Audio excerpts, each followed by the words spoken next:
centrală. Iată de astăzi de Duminica 4, după Învierea Domnului.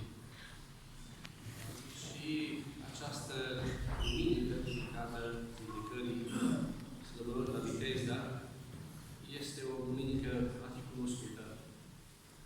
Și vindecarea făcută de Domnul Iisus Hristos într-o zi de sâmbătă este pentru noi, cei care suntem încă în perioada învierii, o provocare, așa cum a fost și pentru cei de atunci. Nu mai repet Evanghelia, ați auzit astăzi, ați văzut că au comentat unde este putință, de ce nu se respectă sâmbătă. În toată această afirmație, fără să nu mai repet, știți foarte bine că sunt oameni purtați la biserică, se cuprinde toată atitudinea celor care slujeau vechiului legământ. O atitudine care a fost periculoasă și a adus probleme enorme. Mai întâi slujitorilor de la templu și apoi poporului. Probleme care apoi s-au tradus în toată acea opoziție și care s-a concretizat cu răstignirea Mântuitorului. Probleme care și pe noi ne pot urmări sau se pot regăsi în viața noastră dacă viața noastră creștină nu se centrează cât mai mult și în mod conștient și liber pe învierea Domnului și se centrează pe elemente secundare de agenda care pot emoționa, pot mulțumi, dar care nu pot construi ceea ce așteptăm cu toții, Împărăția lui Dumnezeu și viața cea veșnică. Domnul Iisus Hristos, înviind, a biruit moartea și ne-a arătat încă o dată, inclusiv prin celelalte două duminici, a Domnului și a Femeilor Milosițe, că ceea ce învinge, ceea ce primează, ceea ce lămurește, ceea ce deslușește, ceea ce desăvârșește, mai ales când este vorba de neputințele noastre, de neștiință, de confuziile noastre, este dragostea. Și multa știință aduce folosul ei.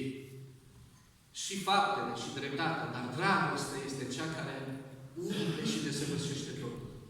Este cea care luminează totul. Este singura care o regăsim pe pământ și în cer. E cea care justifică creația, justifică existența, ne dă nouă justificarea prezenței aici în biserică și este motorul care dă forță vieții noastre de a parcurge acești 70-80 de ani câți vor fi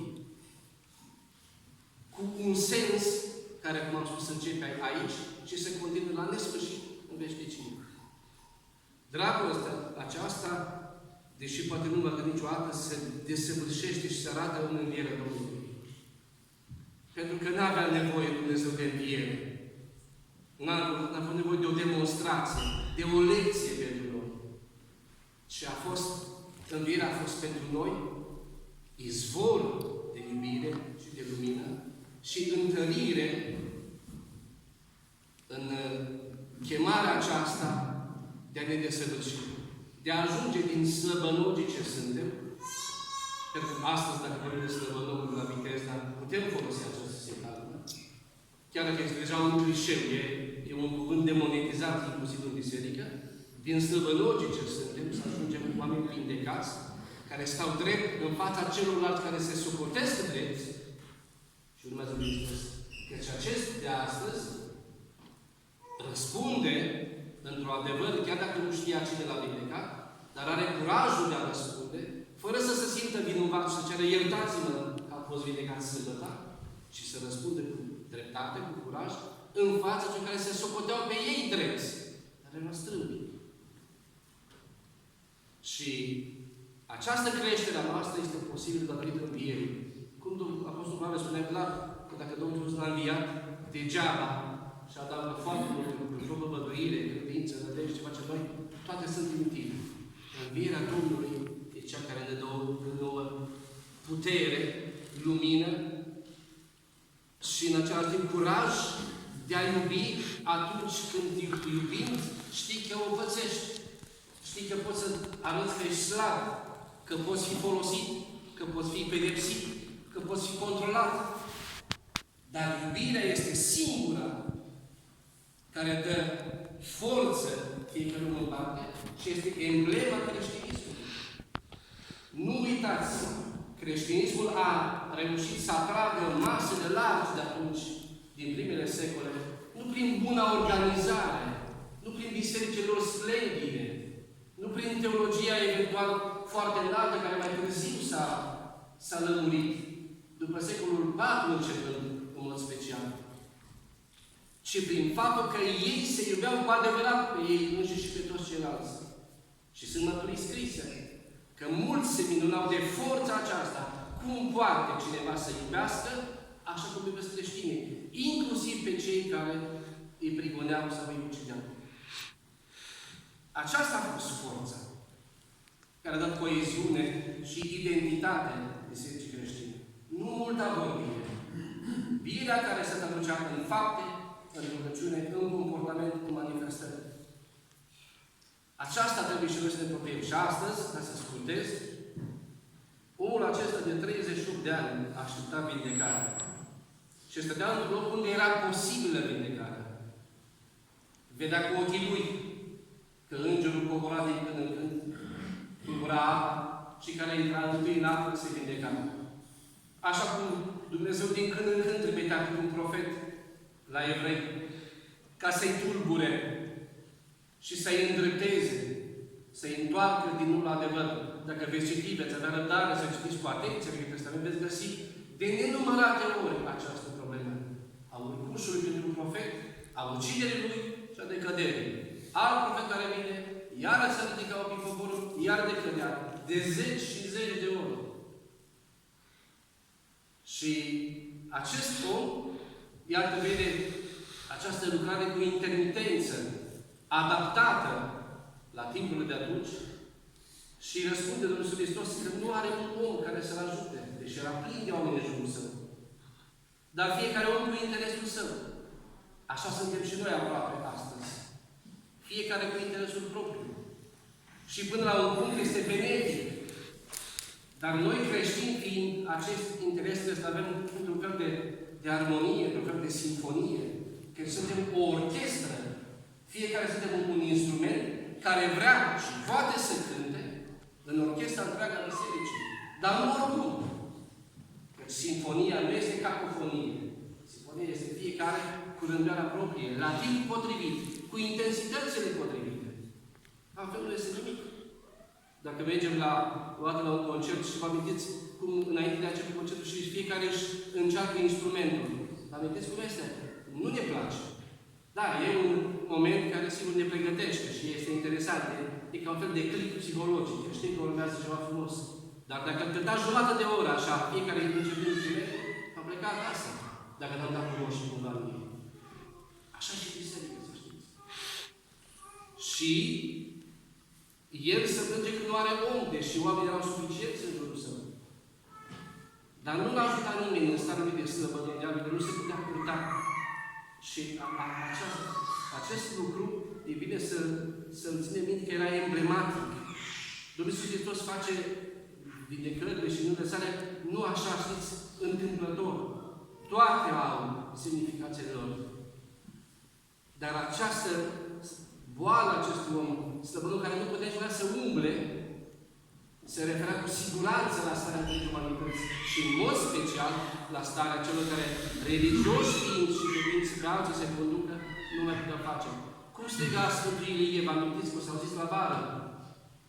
Ce le spunea oamenilor? Că șchiopătați de albele în picioare. Șchiopătat, dar tot mai mergeau pe partea de ei. Cei 7.000 care n-au îngenunchiat în fața necredinței și care nu cunoșteau. Însă acesta nici măcar nu putea să șchiopăteze. Și atunci Domnul îl vindecă, se scandalizează cei care sunt formali, așa cum și asta se poate întâmpla, Și apoi se duce însă la locul unde va să fie, în templu. Asta este important, e bine de meditat, ca să nu lungesc eu astăzi cuvântul. În lumea învierii, deci această Evanghelie este în spațiul acesta al prăznuirii încă a învierii, până la cinzecime, vindecarea noastră în înviere trebuie să ne ducă tot timpul în templu, în biserică. Atât ca edificiu, o clădire, dar în mod special creștin fiind, în acel templu, în acea biserică care este trupul lui Hristos și pe care nu-l putem simți dacă suntem formaliști, ci îl putem simți și ne putem bucura de biserica cea autentică care este trupul Hristos, dacă Duhul lui Dumnezeu lucrează în noi, dacă Duhul lui Dumnezeu aduce în roade învierii, dacă luăm învierea ca fiind programul nostru de viață și forța noastră. Și atunci, cu siguranță, ceea ce Dumnezeu dorește ca și acest săbăloc se transformă nu numai într-o vindecare efemeră, a câteva zeci de ani, ci într-o vindecare veșnică. Că asta căutăm la Domnului. Dacă există veșnicie, atunci probabil să putem nu să fiu doar sănătos câțiva zeci de ani, ci să fiu sănătos la nesfârșit. Dacă nu există veșnicie, atunci da, e interesant și e important să fiu sănătos până mor. Și atât. Însă noi știind ai cui suntem, încotro ne ducem și toate cele de Dumnezeu descoperite în Vechiul și Noul Testament, în așa fel lucrăm și așa luăm aminte la cele de astăzi, dar mai ales la cuvântul ultim al Mântuitorului, care justifică ce v-am spus mai devreme. N-a fost de ajuns la vindecat. Ce spune? Iată de vindecat. Dar ia aminte. Să nu mai păcătuiești, ca să nu-ți fie ție mai rău. Și acest să nu mai păcătuiești pare imposibil. Cum să stai după ce te-a negat Hristos? Câțiva zeci de ani, poate încă 38 de ani cât a fost bolnav. Cum să stai fără să păcătuiești? Cum e cu putință? Răspunsul veți găsi dacă veți căuta și Cartea Sfântului Silu Antonin. În cartea sa, în triadul Sfântul și Anul de Tătești, acolo veți găsi răspunsul. Nu vi-l dau ca să vă fac curios să citiți. Pentru că Apostolul Pavel spune clar și în ei că cei care au ajuns la Hristos, s-au gustat de Hristos și s-au unit cu Hristos, nu mai păcătuiesc la urmă. Or asta este o problemă serioasă pentru noi. Cum să facem așa? Sigur, oamenii înviere fiind, căutăm să uităm și la Sfinții Apostoli. Ce a făcut ei după înviere? Cum au ajuns ei să crească? Chiar dacă au mai căzut, au fost și momente în care, fără să facă păcate mari grave, au fost mici rădăcini. Dar cum au lucrat ei? Cum au trăit ei învierea? Ce s-a întâmplat cu ei, în ei înșiși? Cum au construit ei viața lor până când au murit toți pentru Hristos? Acolo este răspunsul. La Sfinții Apostoli, în faptele Apostolului, la prima comunitate de creștini care trăiau cele ale învierii și în primele secole. Fără să lăudăm prea mult, să putem să fim paseiști, totul a fost frumos să trecut și altul este nebun. Nu este adevărat. Dar răspunsul este întotdeauna la origine. Deci apa bună, și cu toții, o de la izvor. Da, e bună și pe râu, sau pe parcursul ei până ajunge pe râu. Dar mai bună este sigur la izvor. De acolo găsim limpede, clar și bună.